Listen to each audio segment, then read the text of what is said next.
नमस्कार dear students, Ganganagar के Indian academy के यूट्यूब चैनल के ऊपर आपका स्वागत है।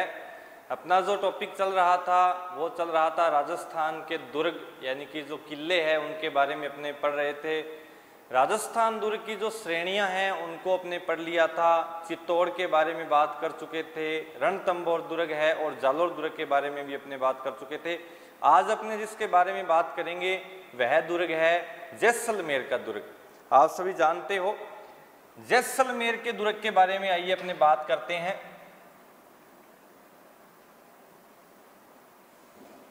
देखिएगा जैसलमेर का जो दुर्ग है, सबसे पहले बात करेंगे इसके निर्माता के बारे में। निर्माण किसने करवाया था? तो इसका जो निर्माण है वो करवाया था राव जैसल ने। राव जैसल है वो इसका हो जाएगा निर्माता और निर्माण करवाया जाएगा 1155 के अंदर। राव जैसल इसका निर्माता है, यानी कि भाटियों द्वारा इस दुर्ग का निर्माण करवाया गया था। अपने इसको जैसल भाटी भी कह सकते हैं। लेकिन एक इतिहासकार है दशरथ शर्मा। दशरथ शर्मा के अनुसार इसका जो निर्माण है वो करवाया था शालिवाहन द्वितीय ने, और इसको लगभग 7 साल लगे थे, यानी कि 7 वर्ष है उसमें इसका निर्माण है वो पूरा हुआ था। तो विशेष जो फैक्ट है वो यही है कि इसका निर्माण तो राव जैसल करवाएगा 1155 के अंदर, लेकिन डॉक्टर दशरथ शर्मा ये बात कहते हैं कि इस दुर्ग का जो निर्माण है वो किसने करवाया था? शालिवाहन द्वितीय ने। अब देखिएगा सबसे पहले इसके उपनाम के बारे में अपने बात करते हैं। फेमस नाम है जैसलमेर दुर्ग के उपनाम। सबसे पहला है रेगिस्तान का गुलाब। रेगिस्तान का गुलाब इसे कहा जाता है। उसके बाद में है राजस्थान का अंडमान। रेगिस्तान का गुलाब, राजस्थान का अंडमान। उसके बाद में है भाटियों की मरोड़। भाटियों की मरोड़। हर एक नाम के बारे में अपने विस्तार से चर्चा करेंगे कि ये फेमस नाम क्यों है इसका। उसके बाद में है गलियों का दुर्ग। वैसे गलियों का शहर है वो कहा जाता है जैसलमेर को, तो गलियों का दुर्ग कौन सा हो जाएगा? जैसलमेर का दुर्ग। उसके बाद में है त्रिकूट पहाड़ी पर स्थित होने के कारण इसको कहा गया है त्रिकूटगढ़। त्रिकूटगढ़, अगर यहाँ पर नाम आए चित्रकूटगढ़ तो ये चित्रकूटगढ़ जो दुर्ग है वो हो जाएगा चित्तौड़ वाला किला। इसके बारे में अपने को विशेष जो बात है, फैक्ट है, ध्यान में रखना है कि चित्रकूट पहाड़ी पर बना हुआ दुर्ग है चित्तौड़गढ़, इसलिए चित्तौड़गढ़ को कहा जाएगा चित्रकूटगढ़। लेकिन त्रिकूट पहाड़ी पर बना हुआ दुर्ग जैसलमेर है, इसलिए जैसलमेर को क्या कहा जाता है? त्रिकूटगढ़। त्रिकूटगढ़ दुर्ग कौन सा हो जाएगा? जैसलमेर का दुर्ग। देखिएगा रेगिस्तान का गुलाब है। रेगिस्तान का गुलाब इसलिए कहा जाएगा कि रेगिस्तान के अंदर एक भव्य बहुत बड़ा प्रसिद्ध पीले पत्थरों से दुर्ग बना हुआ है, इसलिए इसको कहा जाता है रेगिस्तान का गुलाब। राजस्थान का अंडमान इसे क्यों कहा जाएगा? देखिएगा अंडमान निकोबार जो द्वीप समूह है उसके चारों ओर पानी ही पानी है और बीच में टापू है, रहने के लिए आवास है। उसी हिसाब से इस दुर्ग के चारों ओर मरुस्थल फैला हुआ है, यानी कि दानवन श्रेणी का दुर्ग है। चारों ओर रेत के टिल्ले हैं और बीच में बना हुआ बहुत सुंदर दुर्ग है, प्रसिद्ध दुर्ग है, इसलिए जैसलमेर को संज्ञा दी गई है राजस्थान का अंडमान। भाटियों की मरोड़, पहले कहते थे ना मूंछ मरोड़, यानी कि जो मूंछ होती थी वो शान होती थी। उसी हिसाब से ये जो दुर्ग है ये भाटियों की मरोड़ है, भाटियों की शान है, भाटियों के लिए प्रसिद्ध दुर्ग है। भाटी शासकों के द्वारा बनवाया गया दुर्ग है, इसलिए इसको कहा जाता है भाटियों की मरोड़। गलियों का दुर्ग, गलियों का शहर है वो कहा जाता है जैसलमेर को, और त्रिकूटगढ़ नाम भी किसका हो जाएगा? जैसलमेर का। प्रसिद्ध जो फेमस नाम है आप सभी जानते हो है वो स्वर्णगिरी। स्वर्णगिरी जैसलमेर है। अगर यहाँ पर बात आ जाए सुवर्णगिरी, सुवर्णगिरी कौन सा हो जाएगा?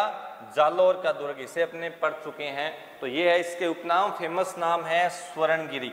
अब देखिएगा इस दुर्ग के बारे में, निर्माण के बारे में जो प्रसिद्ध बातें हैं, सबसे पहली है कि इस दुर्ग का जो निर्माण है वो बिना चुनने व सीमेंट के करवाया गया है। बिना चूने व सीमेंट के निर्माण करवाया गया है वो कौन सा दुर्ग है? जैसलमेर का दुर्ग। अब देखिएगा बिना चूने व सीमेंट के निर्माण कैसे संभव है? आजकल अपने घर बनाते हैं, मकान बनाते हैं, तो उसमें सीधी सी बात है अभी ईंटों के साथ जो सीमेंट वगैरह या चूना वगैरह जो भी मसाला है वो चाहिए होता है, लेकिन इसमें कहीं पर भी ऐसा नहीं हुआ है। इसमें सिर्फ देखिएगा पत्थर है, पत्थर को ऐसे काटकर, यहां से पत्थर को काटकर और ऊपर वाला जो पत्थर है उसको ऐसे काटकर सांचे में फिट कर दिया गया, यानी कि पत्थर के अंदर पत्थर फंसाकर इस दुर्ग का निर्माण करवाया गया है। तो राजस्थान का जैसलमेर एकमात्र ऐसा दुर्ग है जिसमें पत्थरों में कहीं पर भी चूने व सीमेंट का प्रयोग नहीं किया गया है। तो सबसे पहला फैक्ट तो यही बन जाता है कि बिना चूने व सीमेंट के बना हुआ दुर्ग कौन सा है? जैसलमेर का दुर्ग। दूसरा जो फैक्ट है, इसकी छत है वो लकड़ी से निर्मित है। छत है वो लकड़ी से निर्मित है। अब देखिएगा इस दुर्ग की जो छत है वो लकड़ी से निर्मित है, इसलिए दीमक ना लगे, इसलिए ये क्या करते हैं, प्रतिवर्ष गौमूत्र व गोबर का लेप है वो इस लकड़ी के ऊपर किया जाता है। तो पूर्णतः छत लकड़ी से निर्मित है जैसलमेर दुर्ग की।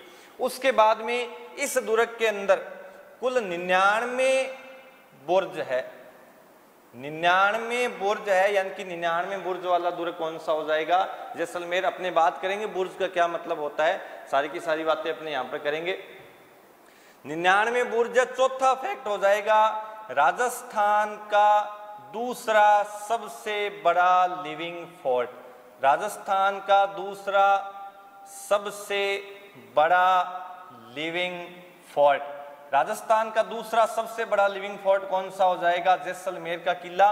लिविंग फोर्ट का मतलब होता है आवासीय किला, आवासीय किला या फिर अपने कह सकते हैं आवासीय दुर्ग, जिसमें व्यक्तियों के ठहरने की व्यवस्था हो। इस दुर्ग में लगभग 4000 साढ़े 4000 के आसपास व्यक्ति है वो ठहर सकते हैं, निवास कर सकते हैं। लेकिन अगर पूछा जाए राजस्थान का सबसे बड़ा लिविंग फोर्ट, तो सबसे बड़ा लिविंग फोर्ट है चित्तौड़गढ़ का दुर्ग। तो अपने इस बात को ध्यान रखना, ये प्रसिद्धि है इस दुर्ग के बारे में।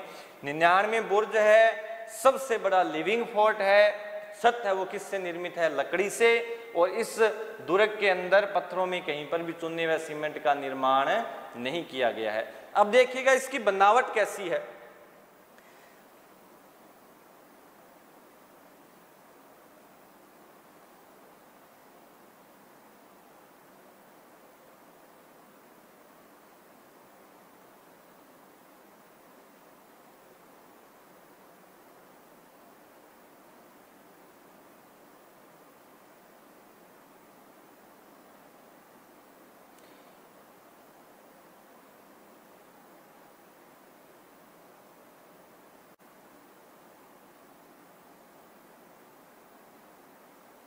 ये जो दुर्ग है ये इसका परकोटा है, और परकोटा कैसा है? दोहरा परकोटा है। परकोटा के बारे में आप सब जानते हो, आपको बताया था, यानी कि जिस दुर्ग के बाहर सुरक्षा के लिए दीवार बनाई गई हो, परकोटा हो, उसको अपने क्या कह सकते हैं? परकोटा। यानी कि सुरक्षा के लिए, शत्रुओं से सुरक्षा के लिए जो चारों ओर दीवार बनाई जाएगी उसको अपने नाम देंगे परकोटा। वैसे सबसे सुरक्षित जो परकोटा माना गया है वो माना गया है कुंभलगढ़ दुर्ग। कुंभलगढ़ दुर्ग जो राजसमंद के अंदर है, जिसे मेवाड़ शासकों की शरण सतली भी कहा जाता है।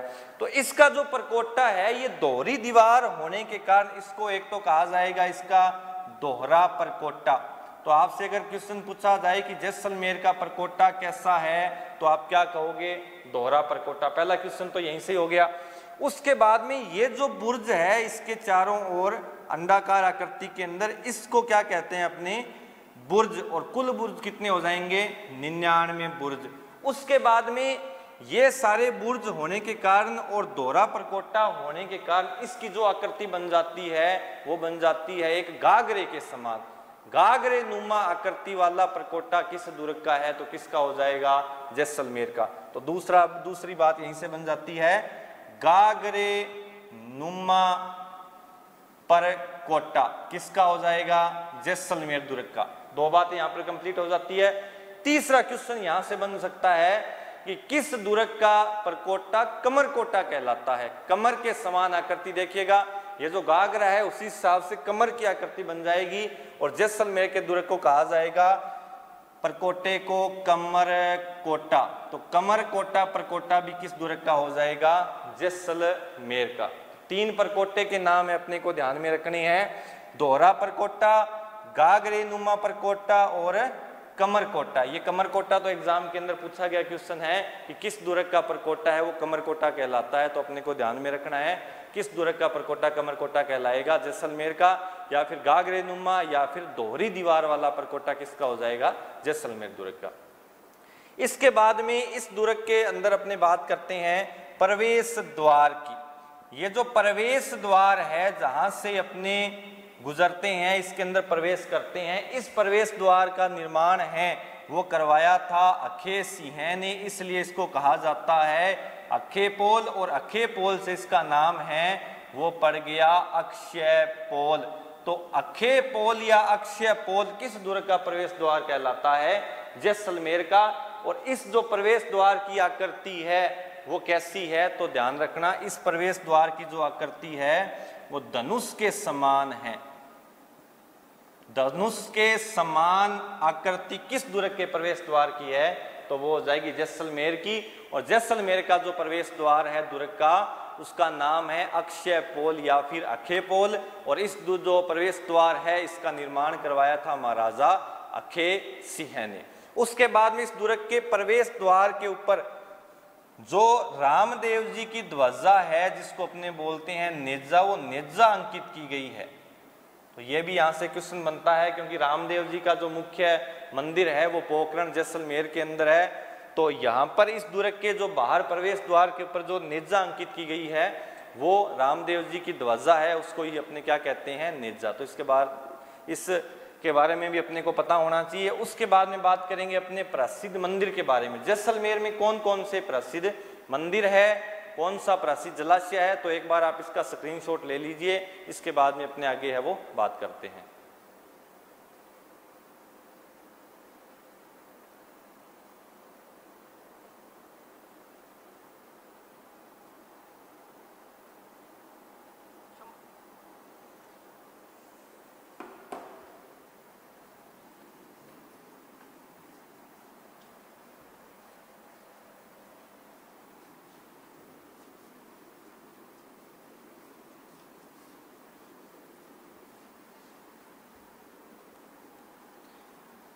अब देखिएगा, सबसे पहले बात करते हैं मंदिर के बारे में। जैसलमेर के दुर्ग में प्रसिद्ध मंदिर, तो सबसे पहले बात करते हैं लक्ष्मी नारायण मंदिर।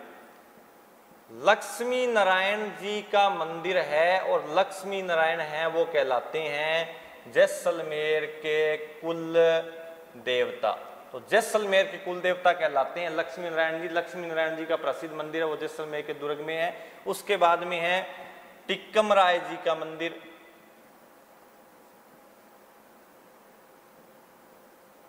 उसके बाद में है आदिनाथ का मंदिर।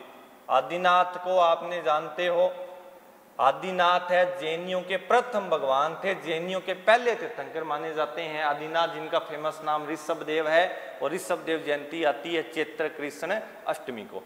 अब देखिएगा, इसके बाद में प्रसिद्ध महल की बात की जाए तो सबसे फेमस महल है इस दुर्ग के अंदर बादल महल।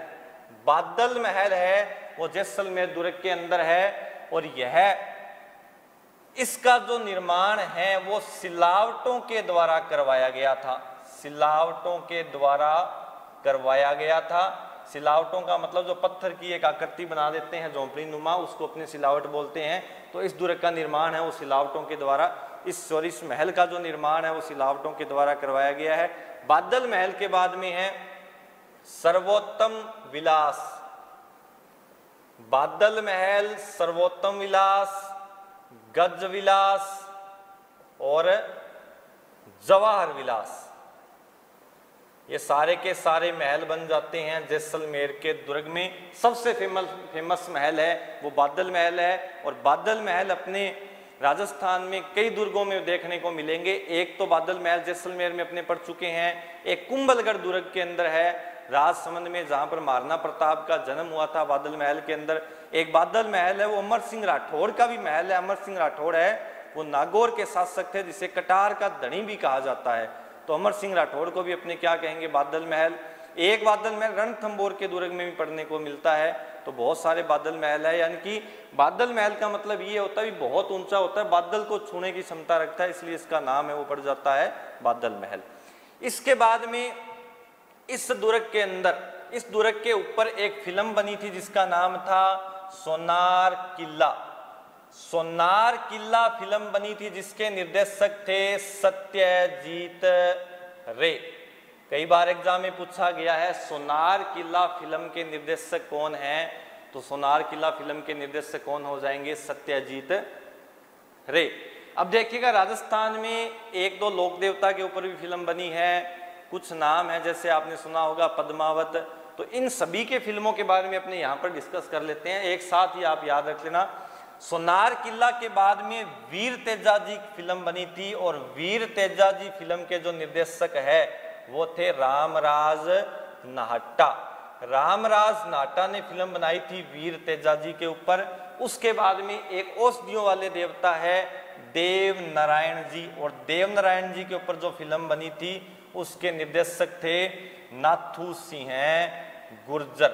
नाथू सिंह गुर्जर ने फिल्म बनाई थी देव नारायण जी, जो गुर्जर जाति के आराध्य देव है वो कहलाते हैं। उसके बाद में एक फिल्म बनी थी पद्मावत, ये काफी विवादों में रही थी पद्मावत, बाद में नाम इसका चेंज किया गया था पद्मावत। ये पद्मिनी के ऊपर बनाई गई थी। इसमें जो राजपूतों का इतिहास है वो थोड़ा जोड़ तोड़ कर दिखाया गया था, इसलिए राजपूत समुदाय ने इस फिल्म का विरोध किया था। उसके बाद में कुछ इसके जो सीन है वो एडिट कर दिए गए थे। तो इस पद्मावत फिल्म के निर्देशक हो जाएंगे संजय लीला बंसाली। तो संजय लीला बंसाली है वो किस फिल्म के निर्देशक है, पद्मावत के। एक फिल्म और बसती है जिसका नाम है पानीपत। पानीपत फिल्म है, पानीपत फिल्म जाटों के ऊपर बनाई गई थी, और जाटों के पलेटो है सूरजमल जाट को, और ये फिल्म भी विवादों में रही थी। और इसके जो निर्देशक है वो थे आशुतोष गोवारिकर।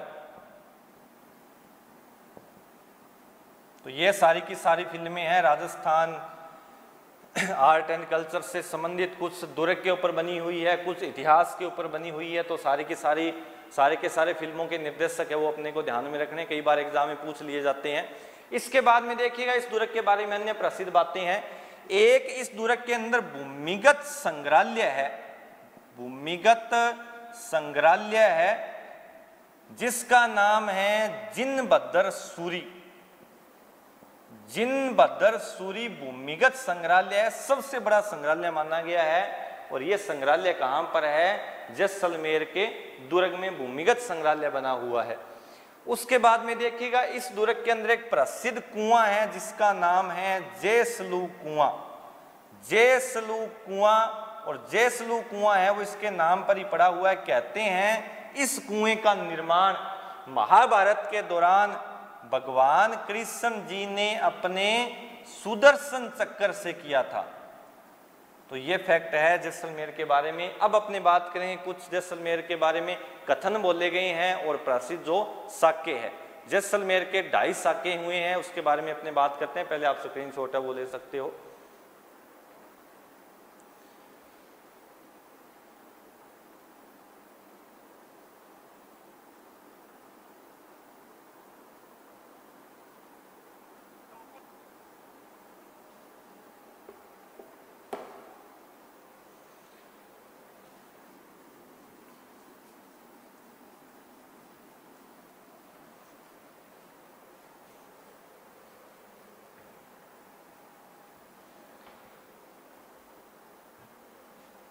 देखिएगा जैसलमेर में कुल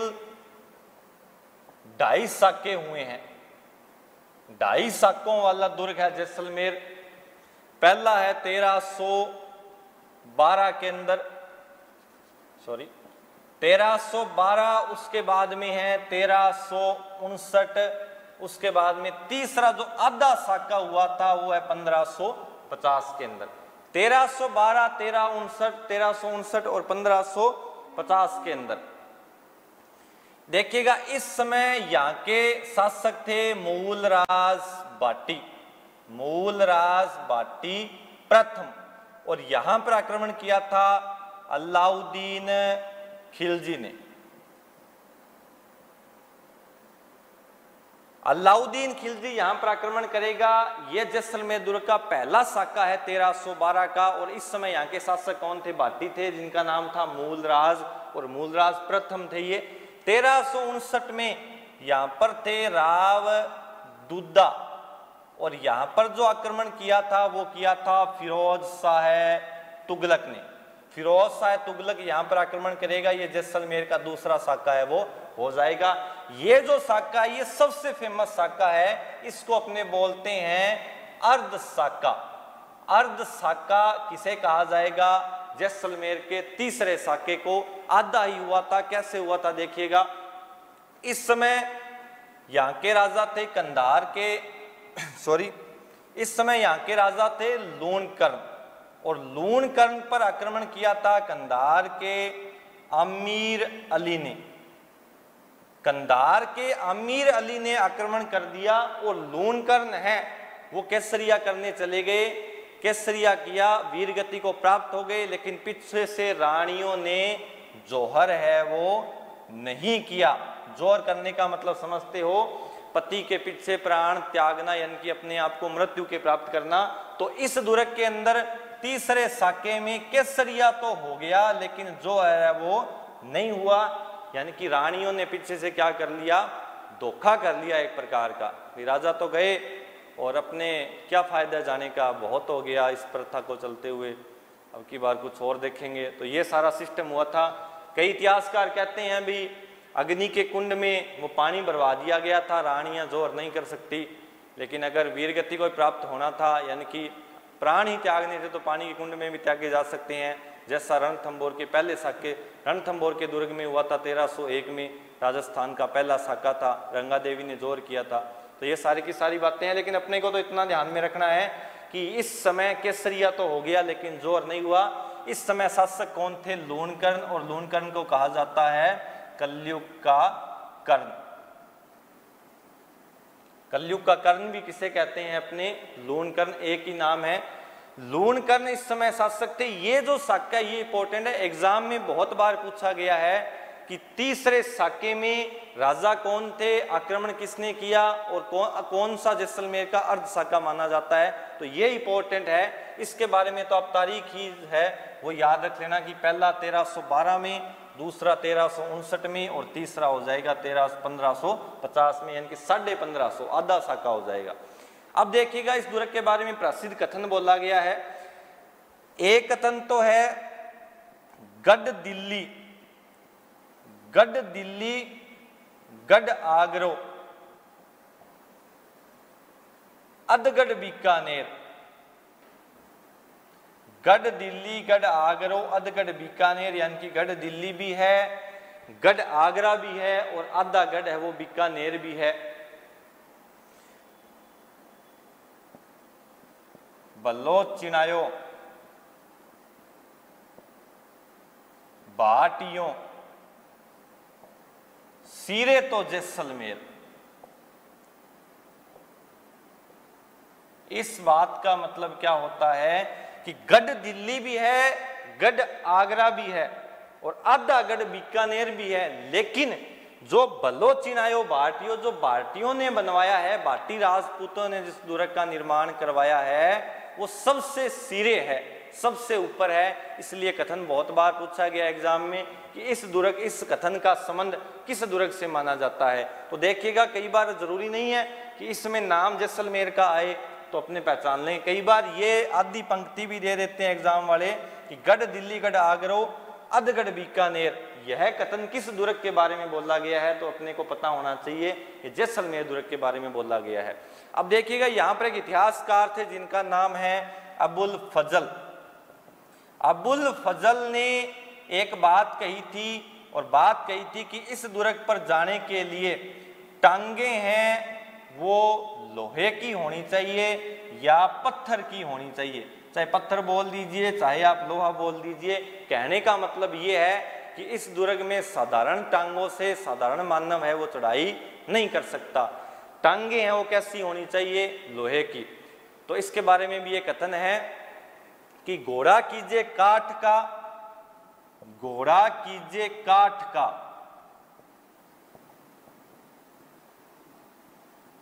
पग कीजिए पाषाण।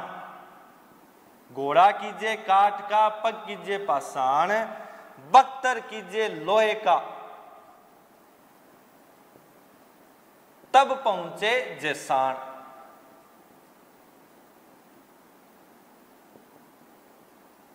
तो इस बात से अपने को सीधा ही पता चलता है कि घोड़ा तो होना चाहिए लकड़ी का, पैर होने चाहिए पत्थर के, बख्तर होना चाहिए लोहे का, तब पहुंचे जेसाण। तभी इस दुर्ग के ऊपर जाना है वो संभव है, चढ़ाई की जा सकती है। तो ये दूसरा है, कथन हो जाता है। इसके बाद में कुछ अन्य 2-3 बातें बचती है, उसके बारे में भी अपने बात करते हैं। एक बार स्क्रीनशॉट ले लीजिएगा आप।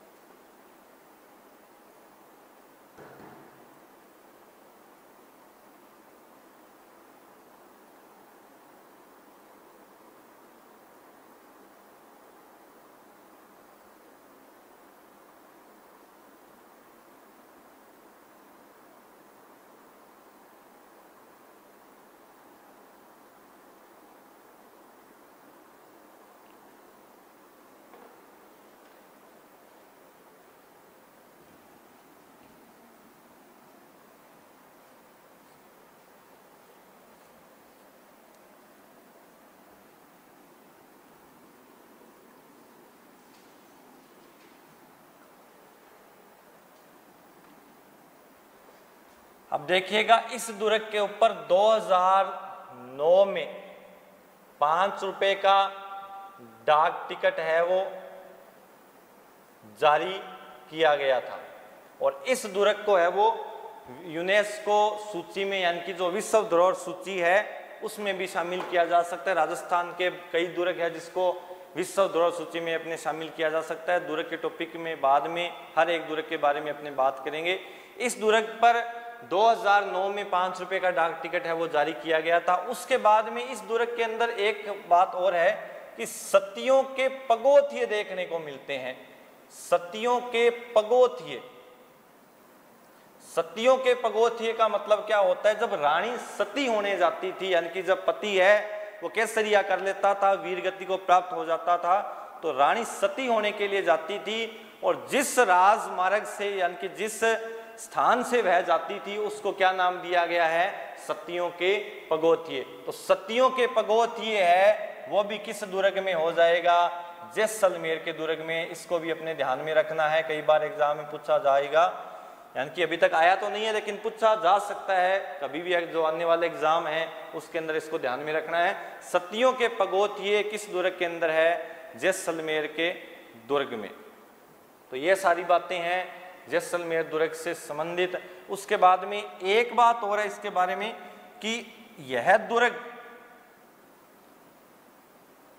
पीले पत्थर से निर्मित है, पीले पत्थर से निर्मित है। और प्रातः काल जब सूर्य की किरणें इसके ऊपर पड़ती है तो यह सोने के जैसा, सोने जैसा चमकता हुआ